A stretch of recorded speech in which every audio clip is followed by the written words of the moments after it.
We read in Luke 22, Jesus holds his final meal with his disciples. He sends Peter and John ahead to prepare the meal. For during this final meal, Jesus was going to begin to help to connect the dots for what was about to take place. He uses different parts of the meal to share insight to what he was about to endure.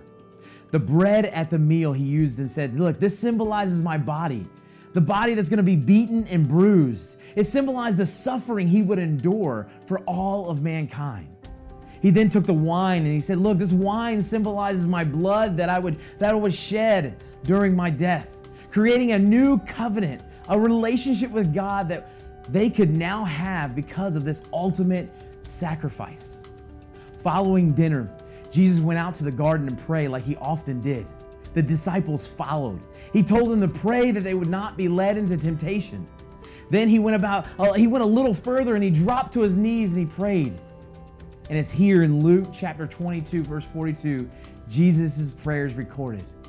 He says, Father, if you're willing, remove this cup from me.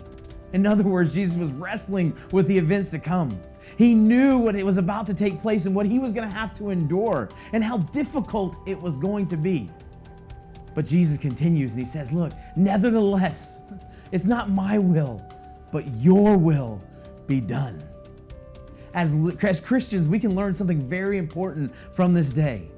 Jesus was more concerned with God's will and God's agenda than his own agenda and safety. Take some time today and pray.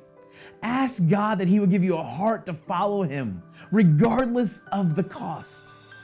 That we would admit our fears, our struggles, and be willing to see his will be done.